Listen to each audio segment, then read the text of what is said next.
Olá, boa noite. Boa noite mais uma vez, a quem chegou de novo. Agradeço aos colegas, ao Ricardo, ao Arthur, ao Senhor Padre José Chula, que liguem as câmaras, que são os nossos convidados. Antes de mais, quero agradecer aqui a vossa presença. Ainda estamos aqui 59 pessoas, portanto, fantástico. É a segunda vez que iniciamos no dia 20 com o primeiro webinar sobre as plantas ameaçadas de extinção, que é um projeto a nível nacional, que até foi o colega Ricardo que esteve presente nesse dia. Este ano o formato das comemorações do feriado municipal são completamente diferentes, os tempos também são outros, portanto tivemos que fazer aqui uma série de adaptações.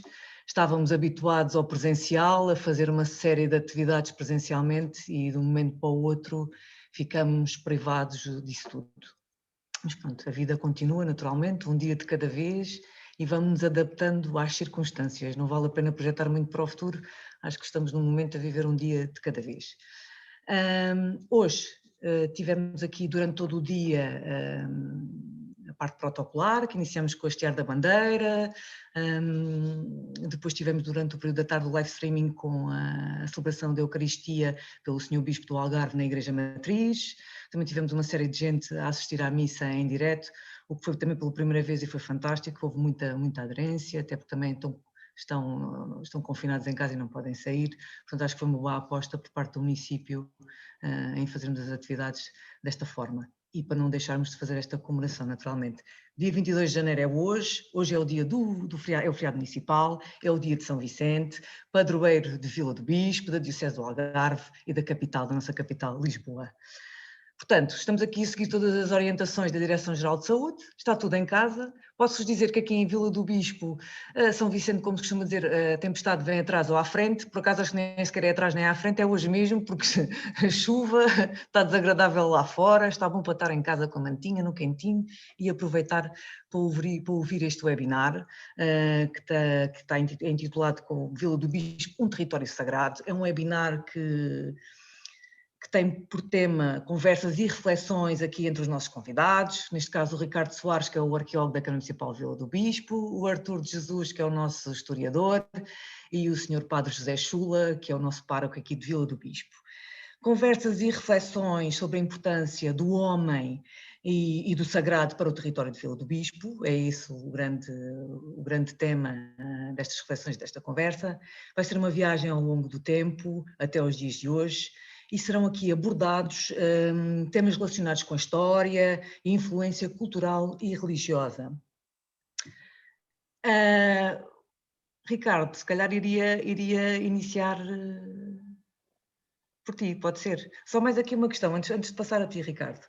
Como disse há pouco, antes de vermos este filme promocional, o documentário iniciou às 9 da noite.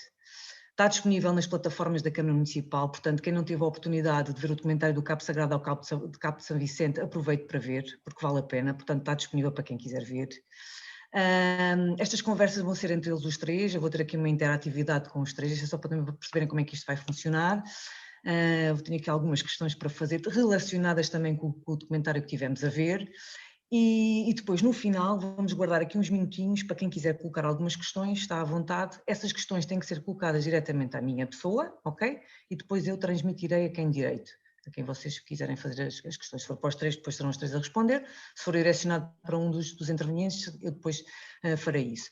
Também será disponibilizado no final um inquérito, que agradecia, se não fosse muito chato, que respondessem, porque também é interessante nós percebermos até que ponto qual foi o alcance deste webinar, se teve interesse, se não teve interesse e quais são as vossas sugestões para futuros temas para que nós possamos aqui desenvolver. Portanto, Ricardo, boa noite. Obrigada. Tenho que agradecer a ti, tenho que agradecer ao Arthur, porque os colegas, quando surgiu esta questão de fazermos um documentário que fosse relacionado com o São Vicente, porque efetivamente hoje é o feriado municipal, dia de São Vicente, tinha que envolver os colegas e eles aceitaram logo de antemão o desafio e acho que valeu a pena porque saiu daqui um documentário fantástico. Portanto, Ricardo, a dada altura, no início do documentário referes que os meninos seriam como uma espécie de templos erguidos aos deuses da pré-história. Será que podes desenvolver um pouco essa ideia, explicar como é que os arqueólogos chegam a estas conclusões? quem seriam esses nossos antepassados construtores de menires e como é que imaginariam os seus deuses. Tenho curiosidade em relação a isso. Podes-nos explicar, por favor? Boa noite, acho que estão-me a ouvir, só Sim, sim, sim, para, sim, sim, ok, sim. para confirmar. Já agora desejar uma boa noite ao Sr. Padre José Chula, ao meu colega Artur Jesus e a todos os participantes neste nosso encontro. Forçosamente terá que tem que ser à distância física, mas que não é por isso que nós não deixamos de realizar as nossas iniciativas. Bom, a pergunta que tu colocas é particularmente ingrata, sobretudo pela distância dos tempos. Faltam testemunhos diretos dos nossos antepassados pré-históricos, estamos a falar de períodos antes da escrita, portanto, é que para os arqueólogos o registro material, a escrita, persiste nos objetos. É um método da história, recorremos a outras fontes e fazemos propostas, não há segurança, não há certeza, porque também me parece que nem a matemática hoje é considerada uma ciência exata. Pronto, os tempos que corremos são demonstrativos destas incertezas, que a ciência não dá resposta a tudo. Mas relativamente à pergunta que tu colocas, e realmente é a pergunta mais persistente relativamente ao fenómeno megalítico, posso-vos dizer, pegando um pouco no documentário, complementando um pouco e começando a história pelo princípio, e também para se perceber porque é que há esta ligação entre a pré-história e os menires e o São Vicente, que é o tema que nos reúne aqui hoje. Se recuperarmos 6.500 anos na nossa história, na história deste território, que hoje se chama Conselho de Vila do Bispo, posso-vos dizer que há cerca de 6.500 anos aconteceu por aqui uma grande revolução neolítica, que no fundo aconteceu no Médio Oriente, no corredor siro-palestiniano, mas que depois se propagou a várias geografias, inclusive esta. Aqui terá chegado há cerca de 6.500 anos e estamos a falar de um momento em que a humanidade sofreu uma grande mudança nos seus paradigmas civilizacionais. Ou seja, antes haveria os grupos de caçadores-recoletores do Paleolítico. Depois, pegando um pouco numa alegoria bíblica, vamos imaginar a expulsão da Eva e do Adão do paraíso Paleolítico e entramos numa nova realidade, que é a realidade neolítica, que no fundo é uma revolução, tal como a revolução industrial mais recente, alterou muito os comportamentos humanos. Estamos a falar do advento da agricultura, estamos a falar da domesticação de animais, da agropecuária. O cão já era um companheiro habitual do homem em períodos anteriores. Estamos a falar do advento da pedra polida, é a oposição à pedra lascada. Estamos a falar da invenção da cerâmica, a primeira matéria que foi transformada pelo homem. Tudo isto se chama o pacote neolítico, a revolução neolítica. Neste contexto, as pessoas, aquelas comunidades, aqueles grupos acabam por se complexificar, há um boom demográfico, os grupos aumentam e tornam-se de certa forma reféns da terra, da agricultura. Enquanto antes os caçadores-recoletores eram nómadas em pequenos grupos em média 10 pessoas, grupos familiares, que viviam em comunhão e equilíbrio com a natureza, recolhiam aquilo que necessitavam, sem excessos, sem excedentes. Com a revolução agrária, as pessoas tornam-se especializadas na agricultura e na pastorícia. Ou seja, é neste contexto que também surge a sedentarização e as primeiras aldeias e toda essa realidade que nos traz até aos nossos dias. E toda esta história que eu estou aqui a transmitir de certa forma, que é do conhecimento genérico, nós damos isto na secundária de certa forma, vai justificar os primeiros monumentos na paisagem. Digamos, estamos a falar da arte urbana, não faz sentido edificar monumentos quando as pessoas são nómadas. Portanto, os primeiros menires são erguidos junto a povoados neolíticos. Atrevo-me a dizer, e é nesse sentido que a nossa investigação vai e os dados vão crescendo, terá sido precisamente nesta região junto ao cabo do fim do mundo, não é? Mediterrâneo, entenda-se, que surgem os primeiros monumentos neolíticos, os menires que hoje estão sobretudo tombados. Posso-vos dizer que é a maior concentração de monumentos megalíticos da Península Ibérica, provavelmente a mais antiga do Ocidente Europeu. Estamos a falar de, atualmente, dados de hoje que estão em crescimento constante. Temos 287 registros megalíticos na nossa base de dados, ou seja, numa área de sensivelmente 42 km quadrados, podemos dizer que temos 6 menires por quilómetro quadrado. O fenómeno megalítico, no fundo, justifica-se desta forma. Passando um pouco para a questão que tu colocaste, quem eram estas pessoas, já está respondido. Quem eram os deuses que estas pessoas cultuavam, para que serviam os menires, pronto, isso há várias teorias, desde para-raios, coisas um bocado esotéricas, por aí fora, mas há consensualidade quando dizemos que os menires são marcam a paisagem. Eu integro numa corrente de opinião científica que entende que os menires são esculturas antropomórficas que representam a humanidade, o homem nas paisagens que estavam a ser conquistadas à natureza pela primeira vez na história. Se pensarmos em menires em conjunto, os tais cromoeques que encontramos no Alentejo Central e na Bretanha e em Stonehenge, já podemos passar para outro nível, que são, no fundo, monumentos que, articulados em arquiteturas funcionais, permitiam marcar eventos celestes, marcar o culto da natureza, das estações. No fundo, seriam calendários que seriam extremamente úteis para as comunidades agropastoris. É outra interpretação, e a interpretação que faz todo o sentido, mas aquela questão que tu colocas, a questão dos templos, aqui vou ter que, e é fácil de compreender, acho que todos vão concordar, se eu chegar ao pé de um grupo de pessoas e pedir para transportar um pedregulho grande com algumas toneladas para uma distância, para um cimo de um cerro, alguns metros ou quilómetros mesmo de distância, a primeira pergunta que me fazem é: para quê? Nos dias de hoje e sempre, imagino. Portanto, este empreendimento coletivo tinha que ser um empreendimento que agregava várias pessoas, tinha que ter uma justificação funcional. Se fosse para construir uma muralha, para nos protegermos a nós, aos nossos bens, aos nossos familiares, aos nossos animais, era fácil de explicar. É uma muralha, portanto há uma razão prática, funcional e evidente.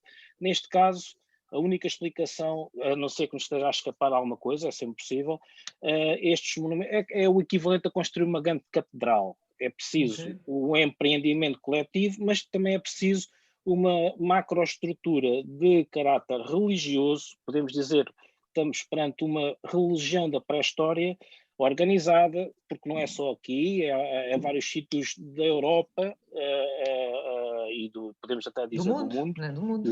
Exatamente. Portanto, o fenómeno repete-se, portanto há uma liturgia associada, de certa forma, à cultura megalítica, com o mesmo tipo de rituais funerários, aqui já nas antas, nos dómenes.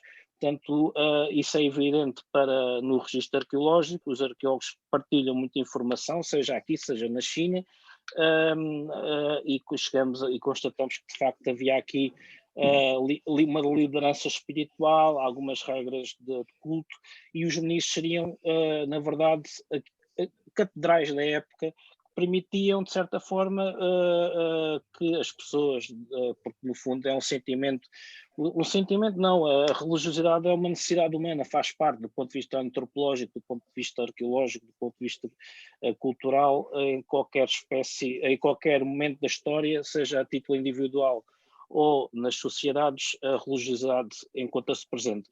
A forma de expressar e os templos propriamente ditos, sejam naturais, sejam artificiais, é que variam, e é nesse contexto que eu posso integrar os menires. Relativamente aos deuses, também perguntaste, é uma coisa que é uma questão que fica em aberto, não podemos imaginar, podemos calcular, mas evidentemente seriam deuses, entidades propiciadoras de boas colheitas, de boas caçadas. Portanto, aqui temos que pensar também um pouco na informação da história da arte, nas gravuras e nas representações artísticas que se encontram patentes em grutas desde o Paleolítico.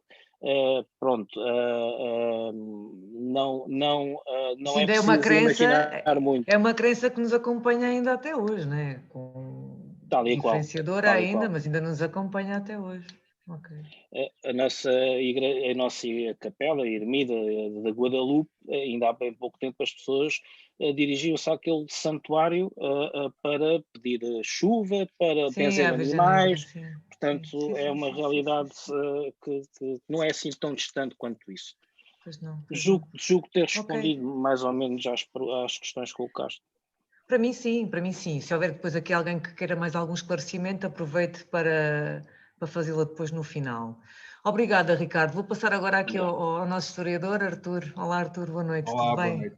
Tudo, obrigado. Ora, Artur, em relação a ti, no documentário de há pouco, foi referida a importância de São Vicente e do culto que deu origem aqui no nosso concelho. Foi referido também a questão da capela, o ermitério, o mosteiro e a relíquia que aqui existiram no território. Foi verificado também que São Vicente foi uma entidade importante neste território. Contudo, o papel de São Vicente na história não se resumiu apenas à sua ligação a Vila Bispo, ao Algarve e a Lisboa. E é neste sentido que eu gostava, Artur, que falasse um bocadinho sobre a dimensão e a projeção que alcançou São Vicente na história do nosso país, se fosse Ok, possível. ok, obrigado. Boa noite, Tânia, boa noite, Ricardo, boa noite, Padre Chula, boa noite aos nossos ouvintes e espectadores que estão a acompanhar-nos. Efetivamente, São Vicente ganha uma projeção que ultrapassa este território a partir do momento em que os seus restos mortais são levados daqui para Lisboa. Lisboa não é uma cidade qualquer pela sua situação geográfica, tem todas as condições de um excelente porto, tem um estuário dos maiores que existem.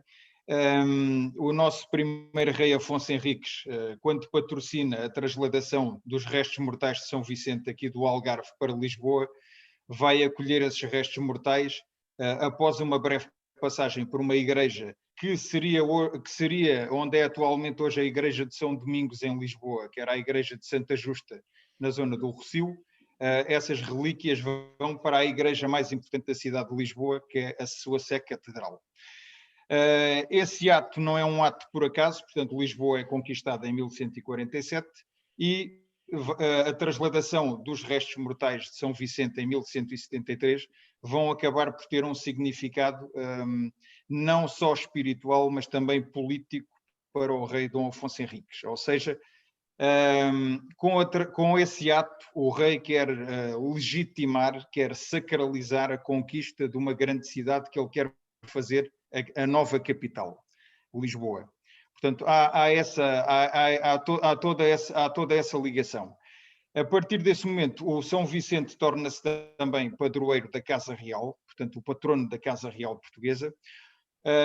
Além dessas primeiras expedições que o rei Dom Afonso Henriques vai patrocinar para recolher, para descobrir os restos mortais desse mártir da Igreja e levá-los para Lisboa, há uma outra expedição que ele terá patrocinado e que vai descobrir ainda também no Cabo de São Vicente, portanto uma nova expedição enviada ao Cabo dos Corvos, que vai descobrir portanto, tábuas do caixão onde estaria enterrado São Vicente e uma parte da sua caveira. Essas relíquias são levadas também para Lisboa e vão ser oferecidas, no caso, a parte, portanto, da caveira do santo, vai ser oferecida a um mosteiro que é fundado logo pela altura da conquista de Lisboa, o mosteiro de São Vicente de Fora. Portanto, não é por acaso, fora das muralhas de Lisboa na altura, mas o mosteiro de São Vicente. Portanto, essa relíquia vai para lá.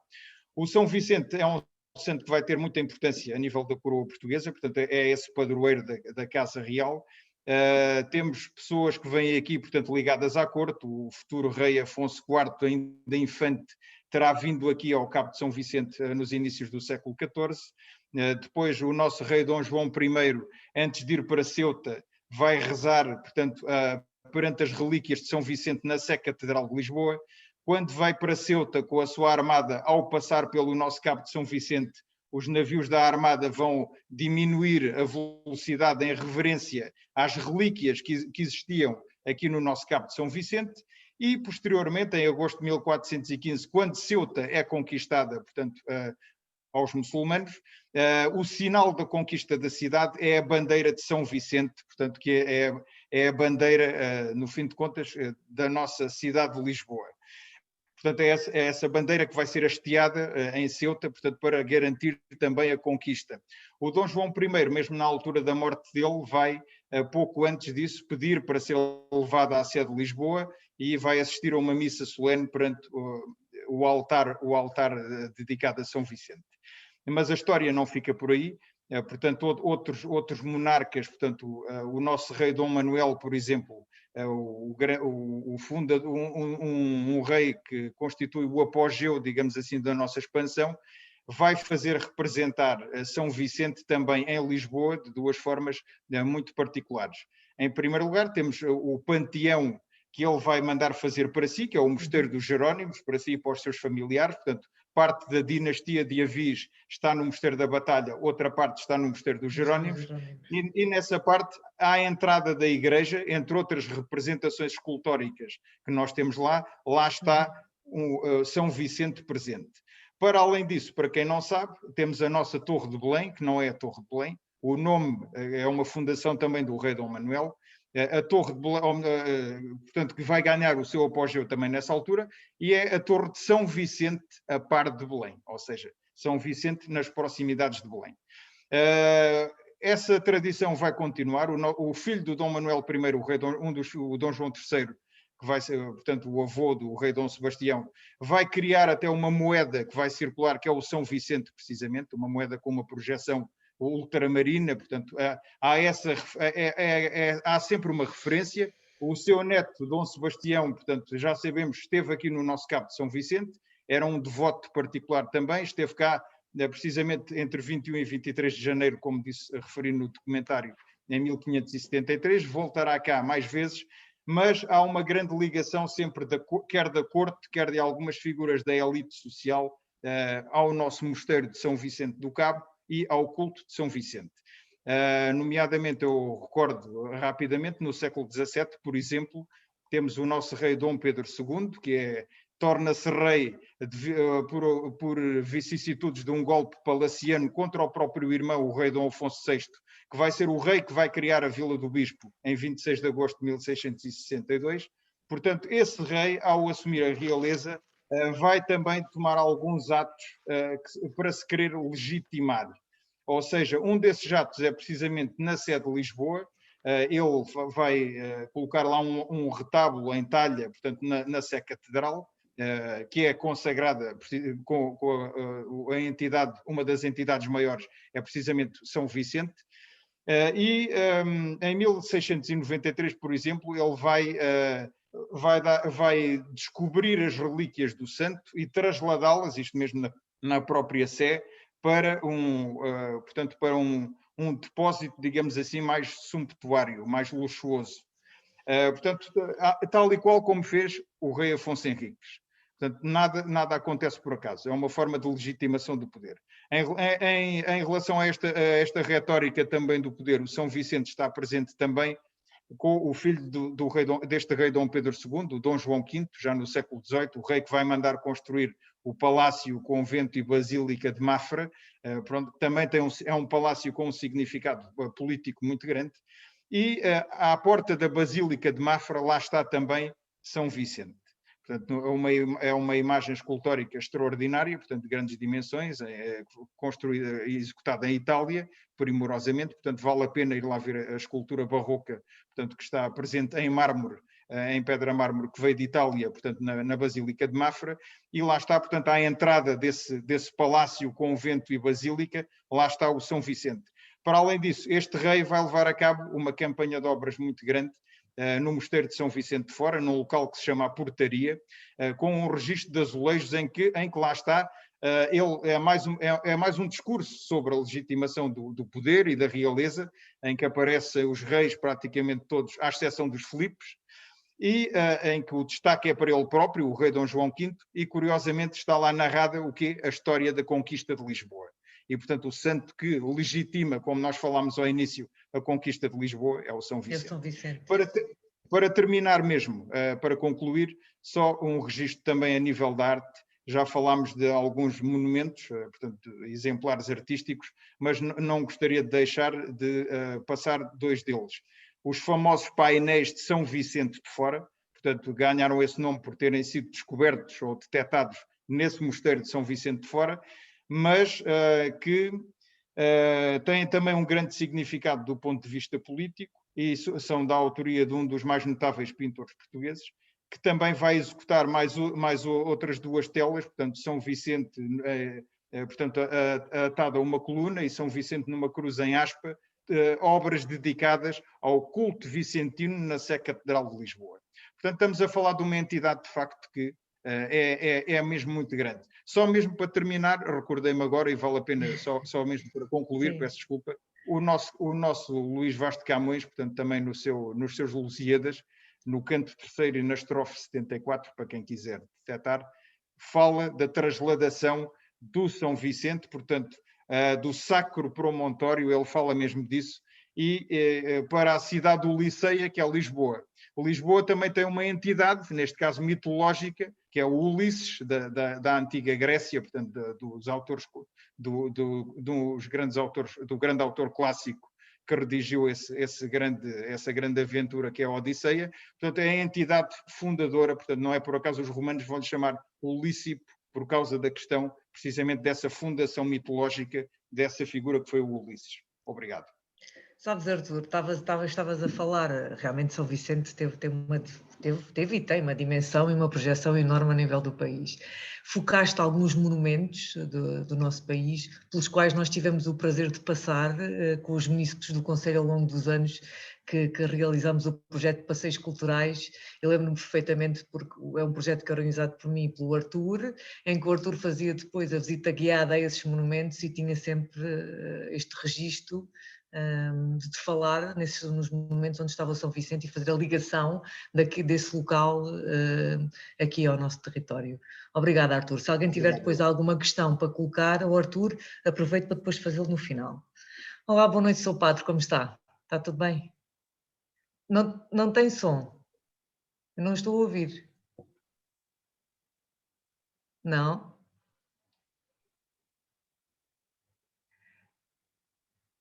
Não estou a ouvi-lo. Não sei se há algum problema. Já vi que tem o microfone ligado, mas eu não estou a ouvir.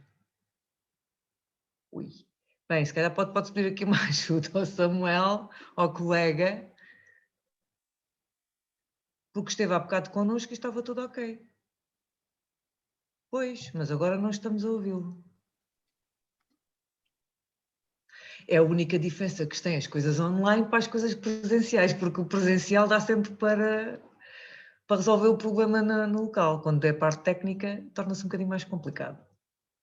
Não continuamos sem ouvi-lo.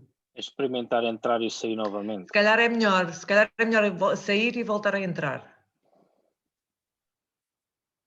Enquanto temos aqui o senhor Padre a tentar entrar e sair. Arthur, tenho uma curiosidade, tenho que questionar isto, que é, falaste na transladação dos restos mortais do São Vicente, e lembro-me sempre, porque isso é a parte mitológica, naturalmente, que é a questão do acompanhamento da caravela até Lisboa pelos corvos de São Vicente. Era para ter interrompido, mas depois pensei assim, não, vou deixar o Arthur terminar, e por acaso, olha, surgiu agora esta questão com o senhor Padre, aproveitei. Não faz mal. Os corvos são uma entidade que está sempre, desde a história inicial do São Vicente, estão sempre associadas a ele. Portanto, a narrativa diz que quando o santo é martirizado, portanto, quando ele é morto por defender a sua fé, por não abjurar da sua fé, o corpo terá sido abandonado, portanto, num campo para ser devorado por animais. E reza então a história que terá aparecido um grande corvo que terá protegido o cadáver do santo.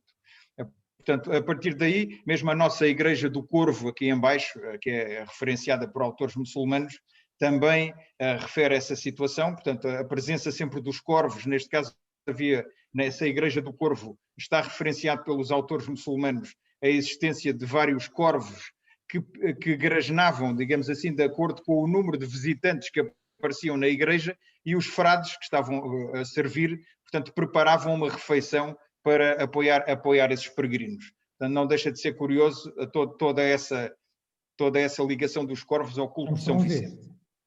Agora sim. Pronto. Agora sim. Já terminaste, Arthur? Já. Isto deve ter sido porque eu tive aqui assim a internet falhou-me aqui 2 vezes e isto ficou aqui um bocado bloqueado. Entretanto, o som deve ter... é possível. Mas pronto. É a tempestade de São Vicente, senhor padre. Se não conhecia, que deve-se conhecer, porque o senhor padre também é aqui de Monchique, também é aqui ao lado. Mas a tempestade de São Vicente costuma ter assim causar alguns constrangimentos aqui no território. Já voltei. Já voltou? Já sei que o live streaming correu muito bem esta tarde. Muito bem. Portanto, enquanto estivermos nesta quadratura, infelizmente, vamos ter que optar por fazer isto desta forma. E se for correndo assim bem, também é menos mal. Sim, naturalmente. Olha, depois de ter falado aqui com o Ricardo, iniciamos com o Ricardo, tivemos aqui o enquadramento depois com o Arthur e agora vou aqui finalizar consigo. E a questão que tenho para si prende-se com o facto de qual é que é a ligação de São Vicente com a Diocese do Algarve. Ora, a ligação de São Vicente com a Diocese do Algarve, pois, de alguma maneira... O Arthur já falou um pouco disso, a forma como o São Vicente, digamos, veio cá parar. Era de Saragoça, foi martirizado em Valência e, às tantas, por volta da altura da invasão árabe, terá sido trazido para cá, como o Arthur há pouco o dizia. Entretanto, como também o Arthur o disse, o Dom Afonso Henriques mandou vir buscar as relíquias do São Vicente com os motivos que já aqui foram ditos. Mas o que é certo é que, ainda que as relíquias de São Vicente já cá não estivessem, à exceção de um pequeno osso de um dedo, que o Arthur também fez referência, o culto de São Vicente nunca, ou digamos, a peregrinação a Sagres, ao local de São Vicente à Igreja do Corvo, se quisermos, foi algo que até nunca esmoreceu muito. De tal forma que, mesmo Dom Afonso III, entre outros, o Arthur fez referência a isto, mas Dom Afonso III chegou a mandar construir uma hospedaria para aqueles que vinham ao Cabo de São Vicente, à terra de São Vicente. Ora... Entretanto, posto esta pequena introdução, não se pode falar podemos falar naturalmente de São Vicente e da sua relação com o Algarve. No entanto, para falarmos do motivo pelo qual São Vicente é o padroeiro da Diocese, temos de referenciar Dom Francisco Gomes do Avelar, que foi bispo do Algarve de 1789 até à sua morte, 1816. Foi um grande bispo, não apenas pelo tempo em que esteve à frente da Diocese, mas também porque, ao longo de todos esses anos, muito fez pelo desenvolvimento da região, uma região que, historicamente e geograficamente, está, de alguma maneira, isolada de todo o resto do Algarve. Basta lembrar que os reis sempre foram reis de Portugal e do Algarve, ou dos Algarves, como se dizia, portanto sempre foi uma região relativamente isolada.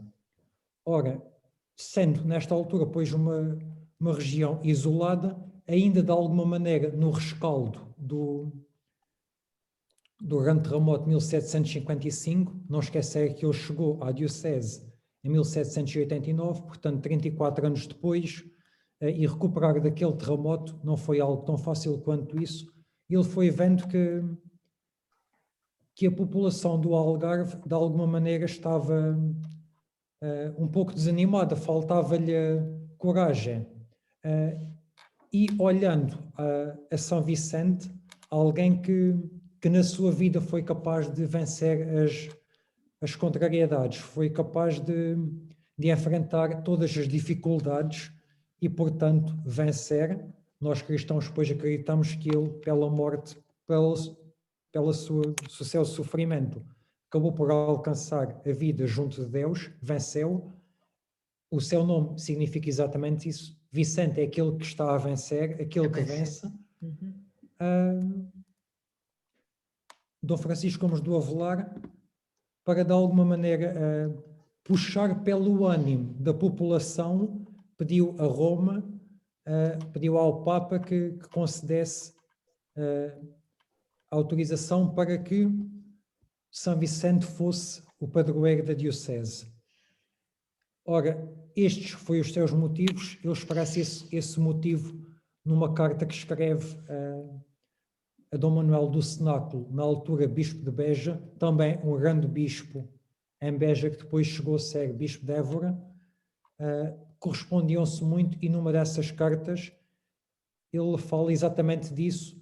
Recebeu uma grande graça de lhe ter sido autorizado que São Vicente fosse o padroeiro da diocese, precisamente para, dando a conhecer a vida deste santo, tão presente aqui no Algarve, a população ganhasse também força. Logo, a autorização de Roma foi dada a 13 de fevereiro de 1794 e logo no ano a seguir foi celebrado já o dia de São Vicente com grande solenidade, e nesse ano Dom Francisco Gomes do Avelar lançou uma pequena biografia, uma vida de São Vicente, que mandou imprimir muitas cópias e distribuir pela diocese, precisamente para aprofundar para que o povo, conhecendo a valentia e a coragem de São Vicente, fosse também capaz de pela sua intercessão e exemplo, também ir ganhando ânimo, ganhando força para ultrapassar as dificuldades.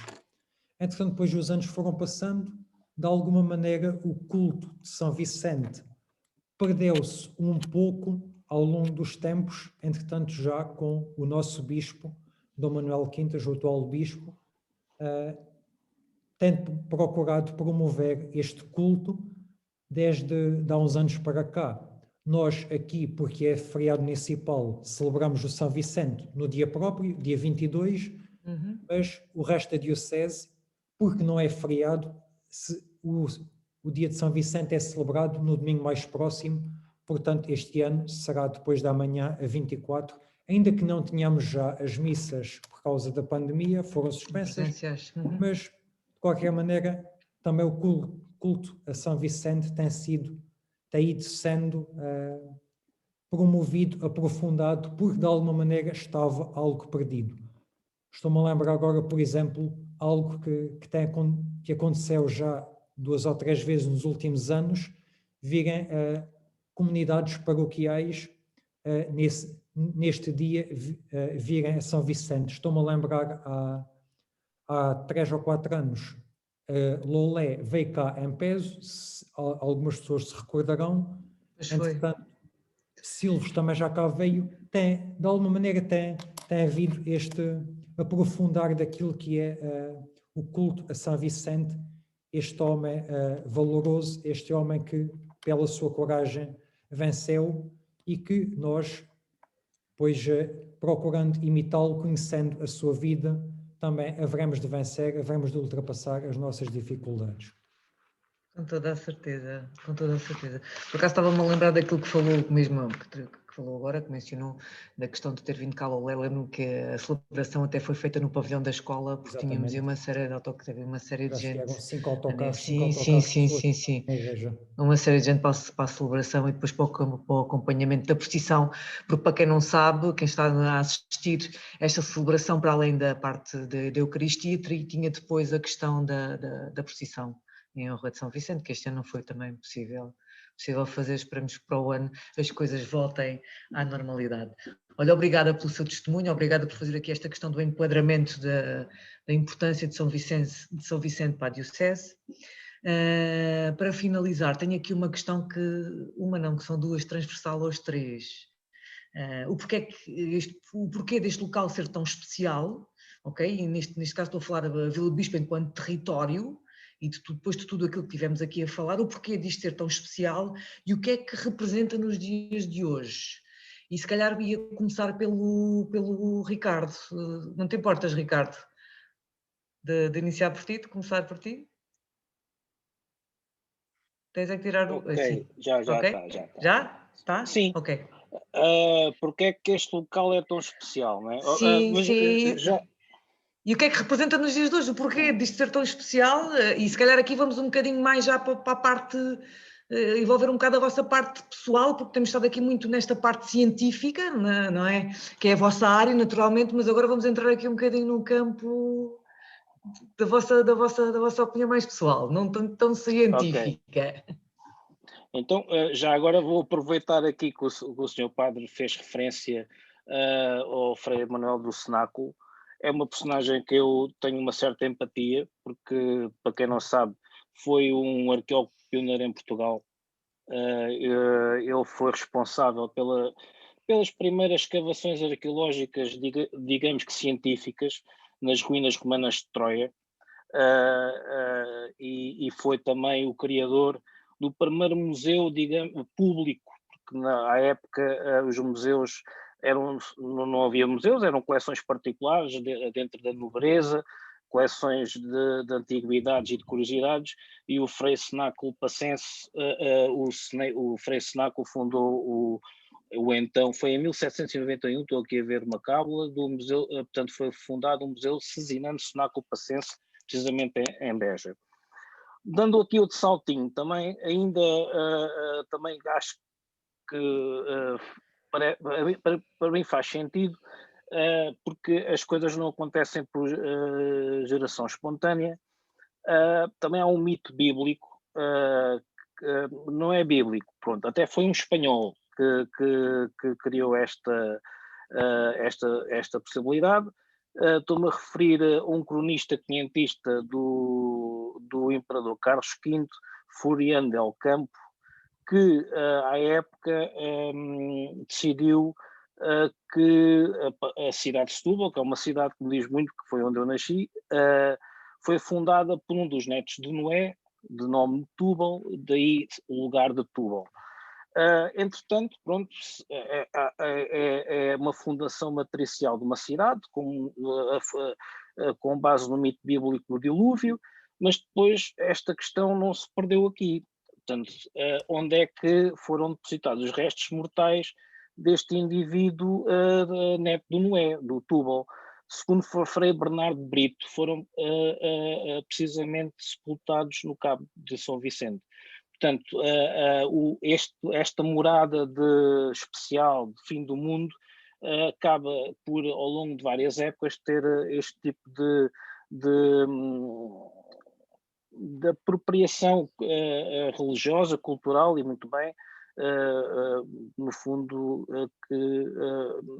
com esta abordagem que eu estou a fazer, acabo por ir à resposta que a Tânia me pede. No fundo, em meu entender, há locais particularmente especiais no globo terrestre. Estou a falar de geografias, estou a falar de geologias especiais. E os cabos são, de facto, sítios especiais. Não é só o nosso cabo, temos o Cabo Finisterra, com uma série de expressões pré-históricas. Temos o cabo, por exemplo, o Cabo da Roca, que sabemos foi um templo romano. Temos o Cabo Especial, também com santuário mariano, e temos o Cabo São Vicente, sim, um cabo que é cultuado desde épocas imemoriáveis, que os gregos e os romanos batizaram como sagrado, no fundo reconhecendo que aquela geografia, aquela geologia que para os gregos e pelos romanos foi descrita como um grande altar de pedra aos deuses da antiguidade, assemelhava-se a uma proa de um navio que separava os mares dos céus e da terra. Portanto, é de facto uma geografia propiciadora de uma série de sentimentos, pronto, aí já entramos na esfera pessoal. No fundo, antes de haver arquitetos, antes de haver engenheiros civis, os templos eram santuários naturais, eram este tipo de geografias, eram grutas, temos os pré-históricos a utilizarem as grutas com a mesma função de uma igreja, de uma sinagoga ou de uma mesquita. São espaços catalisadores de sensações, com os ecos, com as luzes, com toda aquela arquitetura que no fundo tenta a projeção da voz do orador, de um padre, por exemplo. Portanto, estas coisas não surgem ao acaso. O cenário de uma gruta paleolítica, com aquelas imagens dos grandes auroques, das cenas de caçada, depois vamos imaginar o fogo dentro da gruta, iria quase dar o efeito de cinema 3D, sem óculos. E depois o xamã, eventualmente com recurso a algumas substâncias psicotrópicas, estava feito o cenário para ter sensações de intercomunicação com qualquer coisa que nos é transcendente. No fundo, isto tudo para dizer que o Cabo de São Vicente integra-se perfeitamente nesta perspectiva de um local mágico ou religioso, e a geografia, esta nossa geografia, no fundo, justifica todo o tipo de acontecimentos, desde acontecimentos de ordem natural como cultural. Por exemplo, temos aqui um grande evento anual que é o Festival de Observação de Aves e Atividades de Natureza, organizado pelo município do Vivo em parceria com a CEPEA, com a AMAGA, traz-nos aqui pessoas vindas de todo o mundo. Mas qual é o ponto central desse evento? São as aves. E as aves passam aqui porquê? Porque a geografia assim as obriga, é a geografia que determina a sua passagem aqui. Os menires, muitos menires, já falámos, é um tema que me é particularmente querido. Porquê? Geografia. No fundo, as plantas endémicas que temos aqui, e a ausência de outras que não existem aqui, os charcos temporários que os terópodes vicentinos, tudo aquilo que nós podemos dizer que é especial, que só ocorre aqui, ou que ocorre particularmente aqui, tem a ver com esta geografia. Portanto, e é nessa leitura que eu me atrevo, na minha interpretação pessoal, a justificar a importância de as relíquias do neto do Noé terem aqui vindo parar, e outras tantas eventualmente, e é por isso que as pessoas continuam a ir àquele local ao pôr do sol, cada um à sua maneira, mas no fundo é uma atração da Finisterra que acontece ali por razões que são difíceis de explicar, mas que na verdade são comuns e que todos percebemos. Ok. Tá, obrigada, Ricardo. Artur, e para ti? Porque é que este local é tão especial? Há locais assim no nosso planeta, não é? Há sítios que são verdadeiras encruzilhadas entre o homem e o absoluto, uma esfera já intemporal ou imaterial, não é? E este espaço tem essa componente, é uma dessas encruzilhadas. É uma encruzilhada em que o homem se pode encontrar consigo próprio e pode ir além de si próprio, de certa forma. Foi isso que sentiram muitos dos que passaram por aqui, escritores, poetas, sobretudo desde o século XVIII, temos relatos, sobretudo, de britânicos e de outros escritores portugueses que passaram por aqui. Até, por exemplo, eu gostava só de ler aqui uma frase de um deles, de mais um dos que passou por aqui, que escreveu isto quando estava a contemplar a ponta de Sagres, e ele escreve isto: as ondas batem lá embaixo contra as pedras, nada se ouve, é como um sonho. Quem escreveu isto foi o José Saramago. Portanto, é isso. Este sítio projeta-nos para algo maior. É impossível alguém estar aqui e não sentir as cores que estão à sua volta, não sentir o murmúrio das águas do mar lá embaixo, não sentir o vento, não sentir a vegetação, não sentir as aves, não sentir o sol. É impossível alguém vir aqui e não sentir nada disso. E é impossível alguém vir aqui e acabar por não ter uma experiência de se sentir bem neste lugar, não é? E a espiritualidade é isso também, é nós encontrarmos conforto, é nós encontrarmos um à vontade que não encontramos de outra forma nenhuma num determinado espaço ou espaços, neste caso, porque este território não é só um espaço, são vários espaços que se complementam uns aos outros, que estão todos ligados uns aos outros, e portanto as pessoas encontram, só podem se encontrar, reencontrar, podem sonhar, podem fazer muita coisa neste local. E isso, as experiências que nós temos hoje em dia, não são mais nem menos do que as experiências que os nossos antepassados, que já se falou deles, de gregos, de romanos, de reis, de príncipes que passaram por aqui, de gente que também, curiosamente, homens aqui que se transformaram em mitos, o São Vicente, o Dom Sebastião, o infante Dom Henrique, e podíamos citar eventualmente outros casos, mas eu acho que é isso que acaba por ser poderoso e intenso neste lugar. Ou seja, é toda esta ambiência, toda esta possibilidade de termos experiências aqui que se calhar não serão tão intensas noutros lugares do mundo, ou deste país, ou mesmo da nossa região. E é um lugar especial um pouco por tudo isso. É um ponto de encontro, no fim de contas, do homem consigo próprio e com um espaço que não tem espaço, com um tempo que não tem tempo. Não é? E nós acabamos por ser o produto dessa correlação entre o passado e o presente.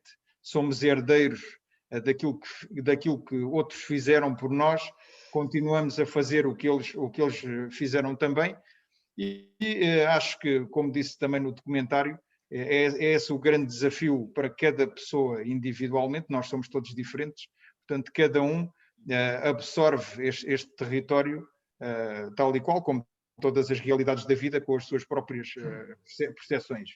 E essa percepção neste lugar é de facto intensa, agora como foi no passado. E acho que é isso que vale a pena vir aqui, portanto, experimentar toda essa intensidade, como outros já o fizeram, e acaba-se por automaticamente, é algo que está inerente ao ser humano, por fazer isso no seu dia a dia quando vem aqui. Portanto, quando nós vimos aqui, ou as pessoas vêm cá visitar o território, depois acaba por ser uma experiência quase assombrosa olhar para tudo isto que está à nossa volta. Ok, obrigada, Artur. Padre José Chula, e o padre, o que é que acha? Ora, qual é a sua opinião? Para responder a isso, tenho de alguma maneira de quase fazer um pequeno resumo daquilo que foi o documentário. O documentário que teremos visto há pouco, se não ouvimos, podemos ainda ir ver, falava-nos de como é que, desde os tempos da pré-história, de alguma maneira, este local vai prendendo a atenção das pessoas.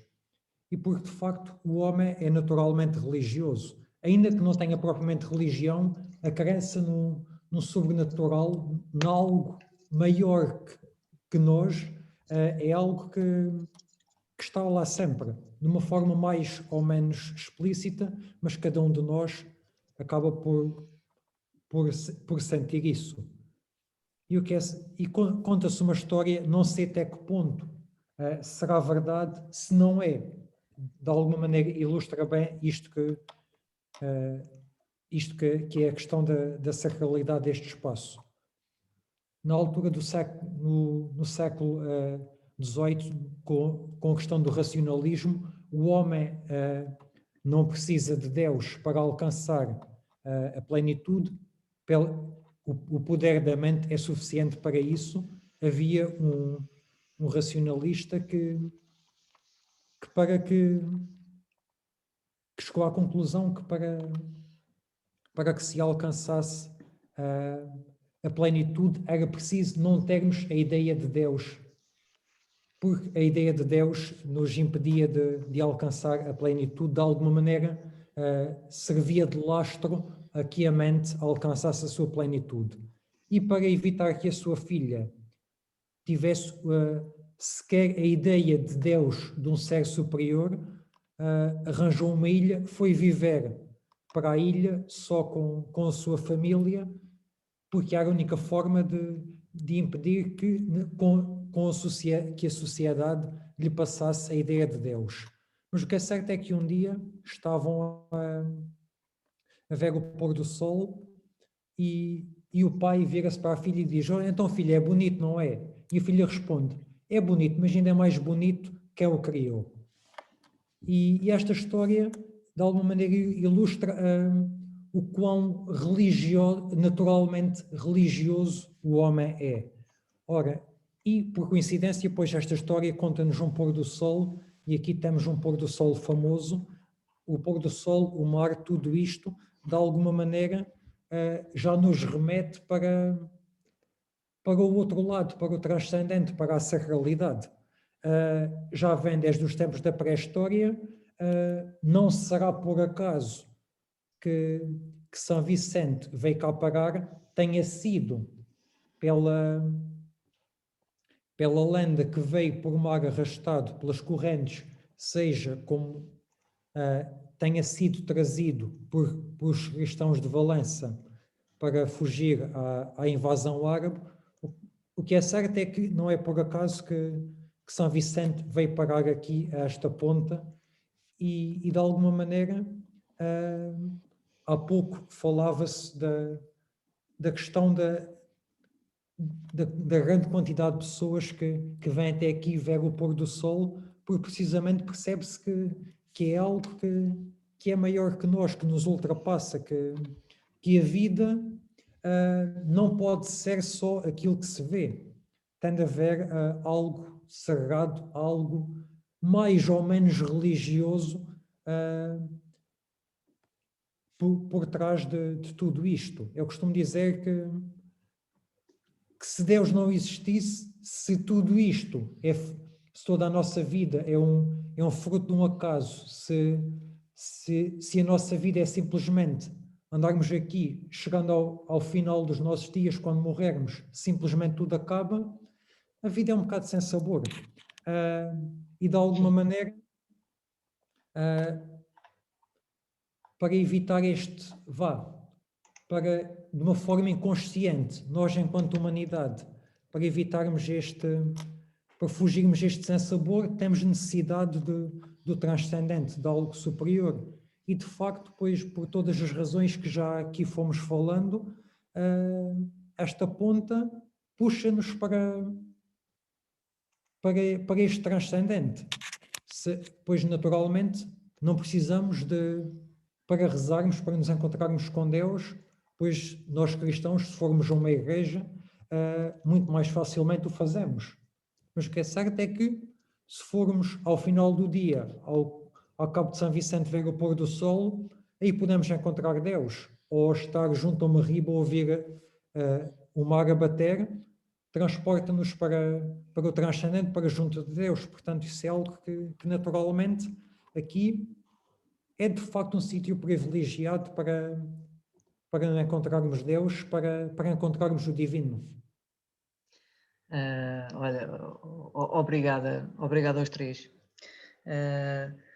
Vou terminar que a questão que fiz a vocês, vou fazer a mim próprio e vou responder, porque vocês andaram aí relacionados com as vossas áreas, naturalmente, e eu vou partilhar o porquê deste espaço ser tão especial. O filme promocional que vocês viram no início, aqui, tudo o que teve a ver com a sua criação, desde do guião, do texto, foi uma colaboração, foi entre a Câmara, funcionários da autarquia, com a empresa Anti-Gravity, do Telmo Antunes, foi criada no Forte do Beliche, em Sagres. Portanto, passámos lá cerca de 2 a 3 semanas, de manhã à noite, a trabalhar neste projeto. Portanto, para mim, este território coloca a nossa criatividade ao rubro, seja tenha a ver com o misticismo, com as energias. Para mim faz tudo aquilo que tenho de bom vir ao de cima. Para além de nós fazermos também uma série de atividades no Forte do Beliche, que está sob a responsabilidade da Câmara, sob a gestão da Câmara, já tivemos a oportunidade também de fazer um concerto no claustro do Farol do Cabo de São Vicente, com a Filarmónica de Lagos, que foi um espetáculo fantástico. Ao final do dia, que o término do espetáculo com o Termos do Pôr do Sol, e que foi, quem teve a oportunidade de assistir, foi algo que ficou na memória de todos. Com outras pessoas com quem eu tive já a oportunidade de trabalhar. Para quem não me conhece, o meu nome é Tânia Lucas, sou gestora cultural aqui da Câmara Municipal de Vila do Bispo, portanto sempre estive ligada à área da cultura, à área da gestão dos equipamentos culturais da autarquia e da organização de eventos. Portanto, todos os artistas, quer da parte literária, quer da parte de teatro, quer da parte musical, com quem já tive a oportunidade de trabalhar nestes locais, principalmente Sagres, território Sagres, falam muito nesta questão da parte mística, do facto de colocar a sua criatividade, vir ao de cima, ser um local propício para isso, que transmite paz, boa energia, tirando aquela parte quando está muito vento, porque também temos aquela parte quando está muito vento norte, que é uma característica aqui do nosso concelho, mas que já não é vista no mau sentido.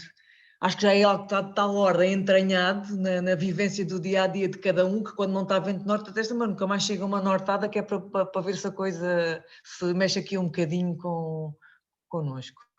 Portanto, para mim sim, isto é um território muito especial. Muito especial. Todo o concelho de Vila do Bispo é um território muito especial e com muito para dar ainda. Portanto, agora questiono se há alguém que quer fazer alguma questão. Se quiserem fazer alguma questão, aproveitem, por favor. Tenho que agradecer antes que se vão embora, porque tivemos sempre 61 pessoas e que tiveram-nos a acompanhar desde o início até agora. Não sei se o Ricardo, o Artur e o Padre José Chula se aperceberam, mas tivemos aqui 61 pessoas que nos têm estado a acompanhar desde o início até agora, portanto significa que o conteúdo deste webinar foi de interesse.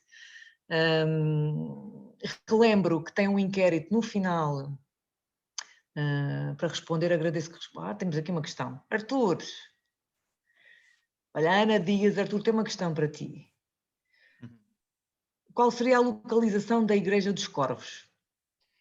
Pois, essa é uma boa pergunta, porque não temos, a única indicação que temos em relação a essa igreja é de autores muçulmanos e que meramente nos dizem, em termos de situação geográfica, que ela se situava sobre o mar.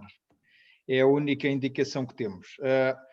Há pessoas que, neste caso, há um autor que identifica a antiga Igreja do Corvo como sendo a Ermida de Guadalupe. Eu pessoalmente não me inclino para essa, é a minha opinião, não me inclino de acordo com as informações disponíveis para essa tese, porque os geógrafos muçulmanos, no caso, são muito claros quando referem a situação dessa igreja, ou dessa igreja mosteiro, digamos assim, sobre o mar. E depois temos aqui uma outra realidade, aqui bem próxima, que não é desinteressante, que surge por volta de 1130, portanto também no século XII, graças à ação de uma personalidade importante no mundo muçulmano, aqui do Garb al-Andalus, portanto do Algarve muçulmano, o Ibn Cassi, que vai patrocinar a existência de um mosteiro fortificado, portanto, na zona da praia da Arrifana, portanto, em Algesur. Portanto, era um complexo grandioso, com mesquita, cemitério, portanto, com esse caráter também militar. Portanto, um pouco o que vai ser depois o Cabo de São Vicente no século XVI, que vai ser também um mosteiro que tem lá a fortificação para o proteger, portanto, um ponto de apoio a peregrinos. Agora, não sabemos exatamente onde é que se possa, pelo menos não tenho esse tipo de informações, e não é fácil, portanto, destrinçar onde é que seria a localização exata, ou pelo menos aproximada. Para mim, o único indício geográfico é precisamente nós termos um rochedo que é batizado de São Vicente. Portanto, aí, como se sabe, as localizações dadas a nível da espiritualidade ou da religiosidade, sobretudo medieval, em que o lugar continua a ter uma importância muito grande. Eu relembro, por exemplo, para quem conhece a Nazaré, toda a lenda, não é? Ou a história que cria o sítio da Nazaré, portanto, não é o santuário grandioso que lá está, com as suas torres cineiras, mas é aquela capelinha pequenina na mesma praça, onde, segundo a história, lá estão as patas do cavalo do Dom Fuas Roupinho, portanto, quando vai atrás do tal veado que se precipita pela falésia abaixo, e ele não vai atrás porque aparece então a Nossa Senhora e faz então o milagre de o deter naquele sítio, e portanto é aquele sítio e não outro lugar qualquer, não é? Por isso, se nós temos um rochedo que aparentemente no século XII é batizado, ou rebatizado, digamos assim, é transformado em Cabo de São Vicente, portanto, talvez seja um indício de que tenha aí existido alguma estrutura religiosa. Como já falámos e como também o amigo Padre José Chula também já chamou a atenção, o sítio nunca deixou de ter uma ocupação religiosa, portanto cristã católica, a partir do momento em que entra no Reino de Portugal. Portanto, já falámos do Dom Afonso III, com uma casa hospedaria para acolhimento aos peregrinos. Já falámos aliás, no documentário eu tive a ocasião de referir uma capela, a Capela de São Vicente do Cabo, já do século XIV, dos reinados de Dom Fernando e Dom João I. Ela em 1387 já existia. No século XV, portanto, o infante Dom Pedro, um outro filho do Dom João I, um filho do rei Dom João I, vai fundar então uma ermitério, portanto, no Cabo de São Vicente também, para assinalar o local de sepultura do santo. E depois então o corolário de toda essa ocupação é a construção no século XVI, pelas mãos pelo patrocínio do bispo Dom Fernando de Coutinho, portanto bispo de Silves, com a construção do mosteiro em 1516, que era para ser ocupado por religiosos jerónimos, nunca o vão ocupar. Quem vai ocupar, portanto, a estrutura são religiosos franciscanos. Curiosamente, esse ermitério do século XV vai ter uma atenção especial do rei Dom Duarte, que vai pedir ao Papa Eugênio IV, portanto, que o espaço seja entregue e gerido por religiosos franciscanos.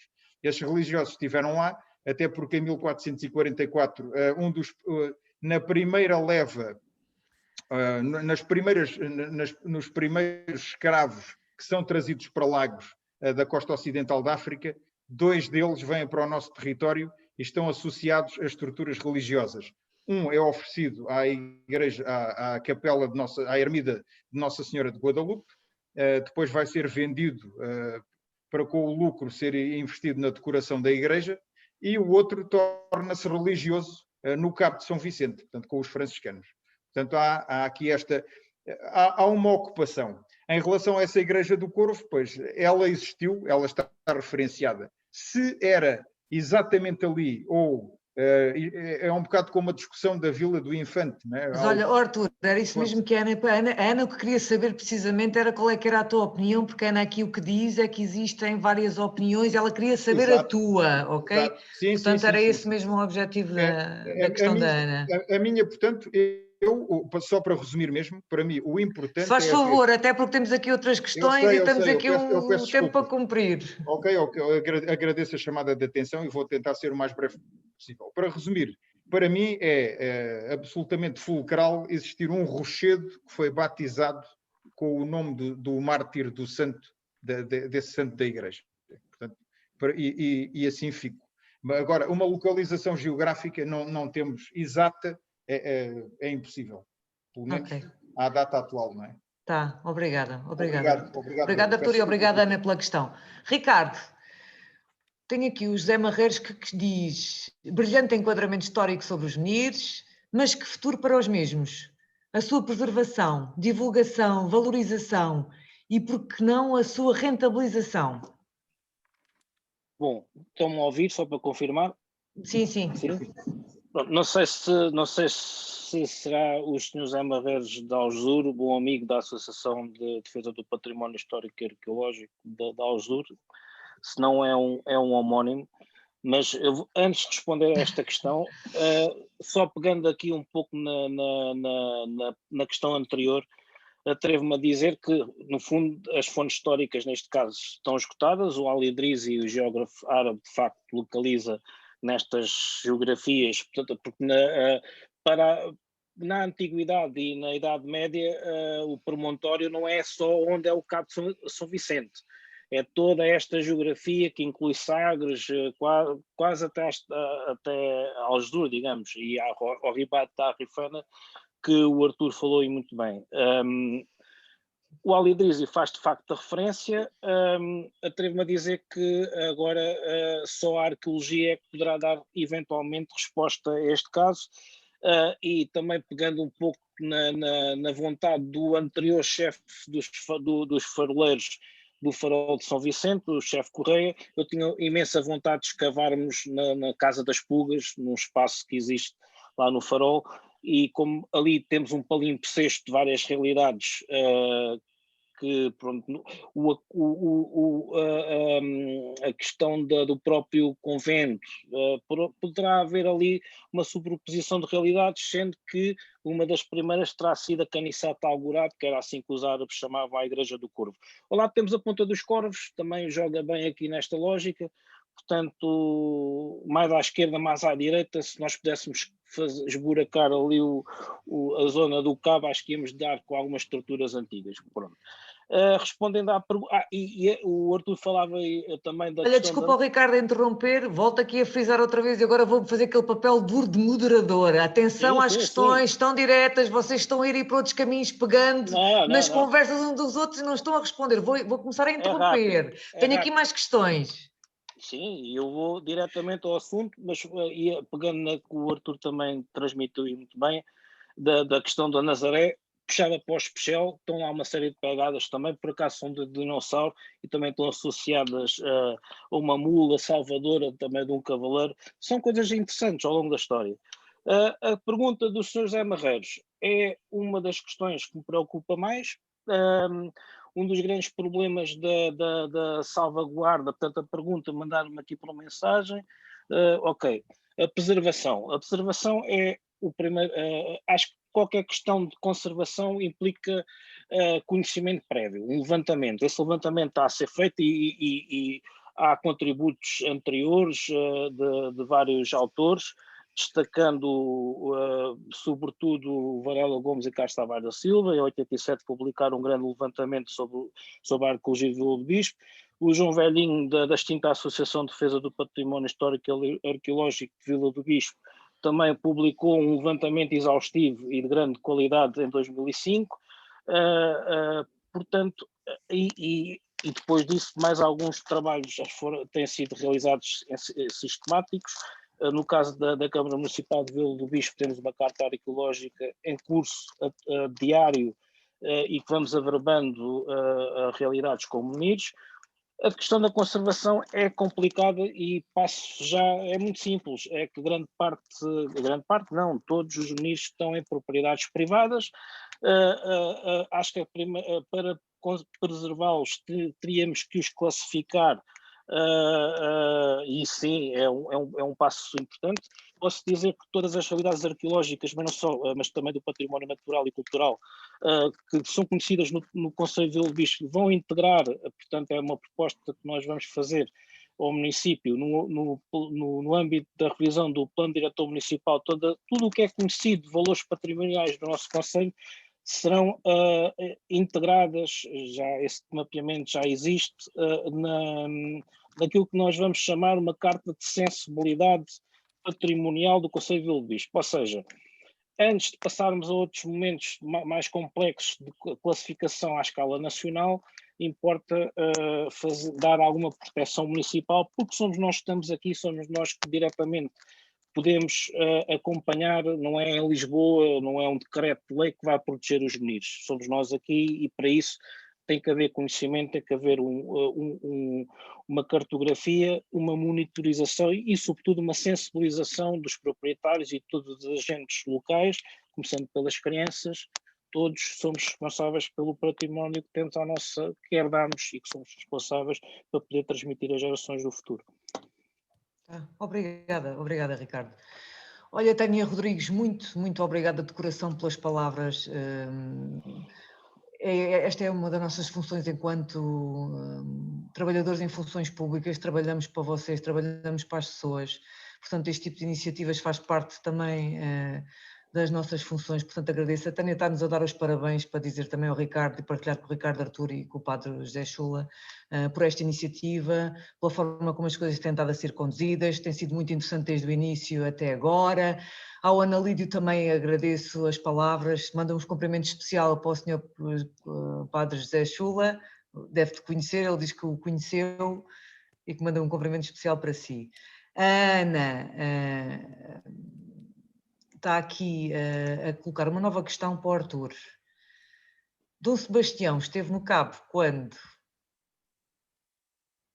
A Ana diz que se perdeu nesta parte. Isso é porque nós, quando dizemos quando há aqui muito novo, estamos todos à espera do Dom Sebastião. Que chegue. Não, ele esteve cá. A primeira vez que ele se dirigiu ao Cabo de São Vicente foi em janeiro de 1573, entre o dia 21 e 23. O rei veio cá passar as festas de São Vicente no mosteiro do Cabo de São Vicente. Ao que parece, o Dom Sebastião criou uma residência, ou teve uma residência para si no Cabo de São Vicente, e está atestado que ele veio cá várias vezes. Eu não sei agora exatamente, eu não sei de cor neste momento todas as datas, mas ele até entre 1573 e o último ano da sua vida, 1578, ele vai passar com muita regularidade por esta zona do Algarve e sobretudo também por Sagres e pelo Cabo de São Vicente. Aliás, o Dom Sebastião tentou também, só para terminar mesmo, fazer a transferência. Há autores que defendem isso, que ele pretendeu fazer a transferência da sede da Ordem de Cristo de Tomar para o Cabo de São Vicente, por razões já da sua estratégia militar para com Marrocos. É preciso não esquecer que Marrocos está aqui perto, geograficamente, não é? E, portanto, havia toda uma estratégia, o pensamento do rei está a alemar, neste caso, em Marrocos. E, portanto, toda a passagem dele pelo Algarve já está associada à campanha que o vai acabar por levar a Alcácer Quibir. Ok, obrigada, Artur.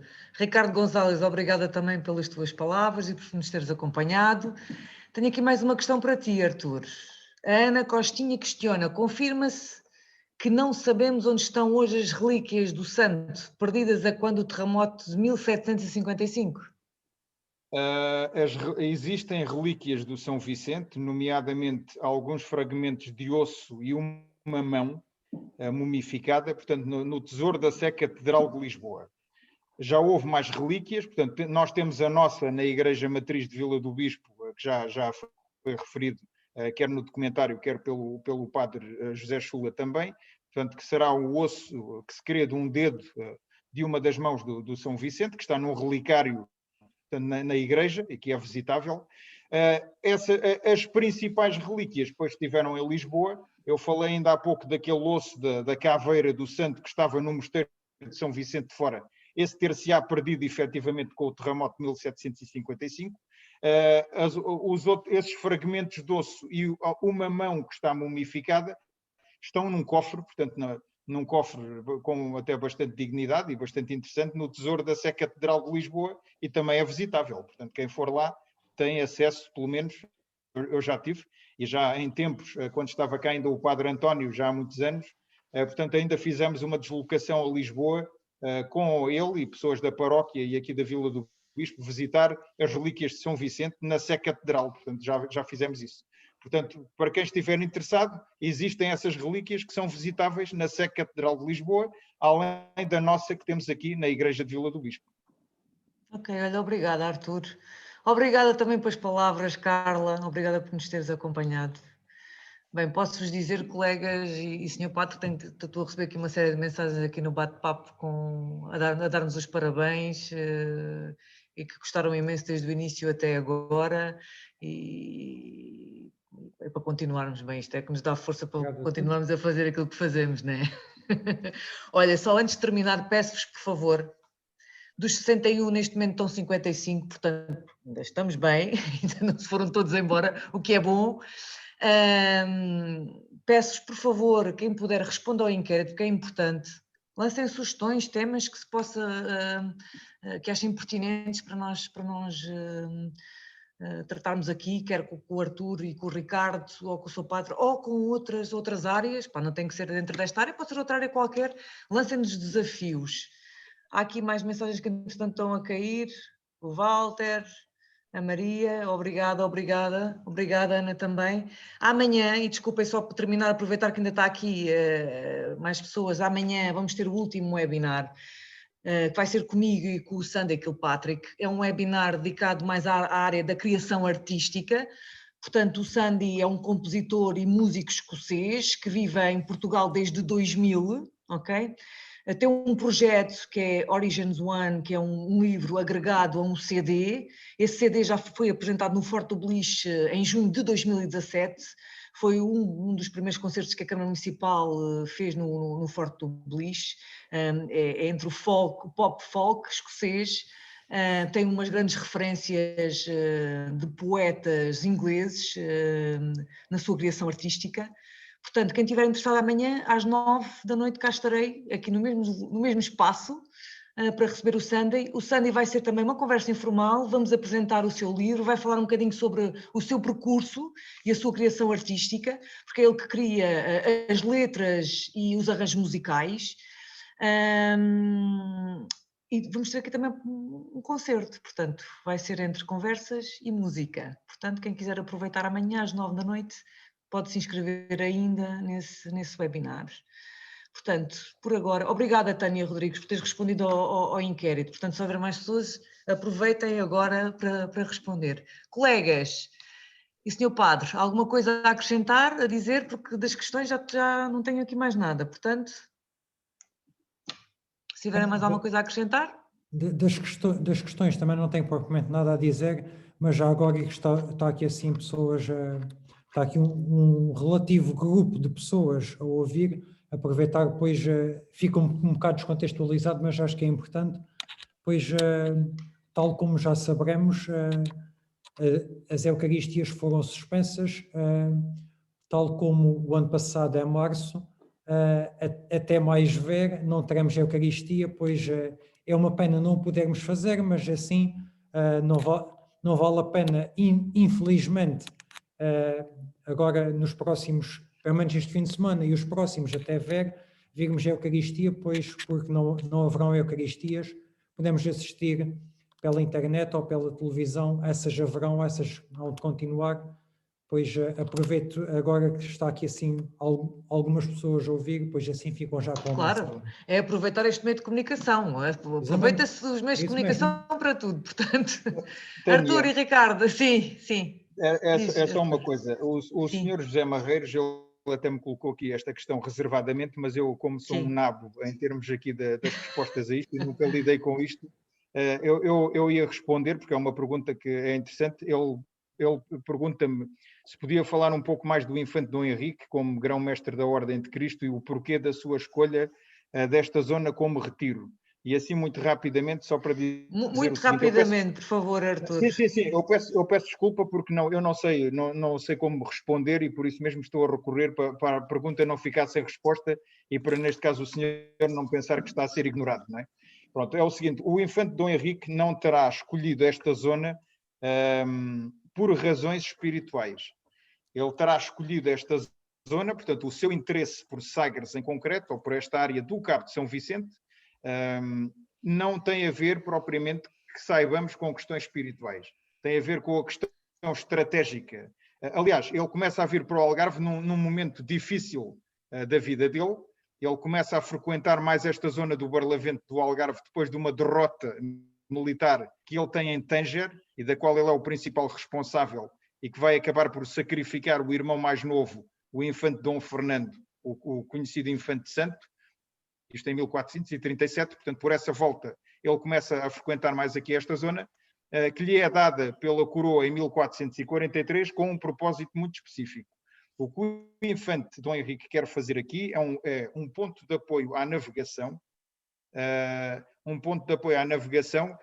do ponto de vista, digamos, material, ou seja, dar mantimento à navegação, proteger a navegação. É por isso que ele vai querer fundar aqui uma vila, e a documentação refere-se mesmo a uma povoação ou povoações cercadas, portanto era esse o objetivo dele, apoiar a navegação materialmente e espiritualmente, neste caso com a construção o que vai acontecer com duas igrejas, a Igreja de Santa Maria dentro da atual Fortaleza de Sagres, que é hoje a Nossa Senhora da Graça, isto no século XV, no século XVI torna-se a Igreja de Nossa Senhora da Graça sede da paróquia, em 1519, e no exterior, sobre a Praia da Mareta, a Igreja de Santa Catarina, para dar uma sepultura cristã aos marinheiros que morriam a bordo dos navios durante as viagens aqui por esta zona. Portanto, estas são as grandes razões. É evidente que, isto é o que a documentação nos diz, é evidente que, sabendo nós da religiosidade dele, não me choca minimamente, não tendo nenhuma base documental que o afirme, ou nenhum relato que o afirme, que ele tenha enverdado aqui, sempre que esteve em Sagres, por momentos de contemplação, tal e qual todos nós o fazemos hoje em dia. Arthur, obrigado. Isso é um tema que dava outro webinar. Claro, portanto, este webinar tinha um tema muito específico, sim. porque senão vamos andar aqui a sair por campos. Pode ficar já marcado. Olha, Exato. por exemplo, porque não? Porque não? Se todos concordarem. Ricardo, tens alguma coisa a dizer? A acrescentar? Relacionado com o tema? Não? Está tudo? Não, eu acho que só falei de coisas relacionadas com o tema. Não, desejar, estamos numa despedida, desejar um resto de boa noite a quem teve paciência para nos ouvir. Acho que foi uma conversa interessante, por mim falo, e desejar saúde a todos nestes momentos difíceis, e seja por esta via, seja por outra via, acho que vamos ter mais oportunidades para trocar algumas impressões sobre coisas do passado, do presente e do futuro. Boa noite. Sim, também me parece que sim. Sim, os webinars vão estar todos depois disponíveis, todos os webinars estão a ser gravados, portanto, posteriormente vão estar disponíveis. Ana Dias diz que soube a pouco. Oh, Ana, este foi o primeiro dentro deste género, com certeza que não será o último. Temos aqui, responda ao inquérito, dá sugestões, aliás, volta a desafiar, a lançar este desafio para todos. Preenchem o inquérito, deem mais sugestões de temas que se possam tratar aqui. Acho que foi um serão muito, muito bem passado. Agradeço mais uma vez ao colega Ricardo e ao colega Arthur, ao Sr. Padre José Chula por terem aceito este desafio. A todos vocês que estiveram aí desse lado a acompanhar ao longo, são-se quase 2 horas, se formos a contar com os 30 e poucos minutos do documentário, estamos aqui já há quase 2 horas, portanto 1h30 pelo menos entre nós e as pessoas do outro lado, portanto fantástico, agradeço mais uma vez e espero por vocês amanhã às 9 no sítio do costume. Isto vai ser agora o sítio do costume, tendo em conta que está tudo encerrado, até novas orientações e indicações, portanto amanhã às 21 horas estarei aqui. Quem quiser participar no webinar de amanhã, faz favor de se inscrever, que ainda pode, e vamos ter aqui outro serão. Amanhã vai ser com música e com a partilha da criação artística, portanto quem quiser cá estarei. Obrigada mais uma vez. Espero por vocês amanhã. Obrigada. Obrigado, adeus, boa noite. Tá, obrigada. Colegas, colegas. Obrigada, Samuel e Janete também, porque estão no backstage, mas têm-nos dado aqui uma grande ajuda na organização de todo este webinar. Portanto, fica aqui o meu sincero agradecimento, Samuel Lopes e Janete Guerreiro. Obrigada por tudo. Obrigada. Obrigada a todos. Até amanhã e uma noite descansada. E fiquem bem, protejam-se, por favor. Protejam-se. Adeus, adeus. Boa noite. Tchau, boa noite. Obrigado.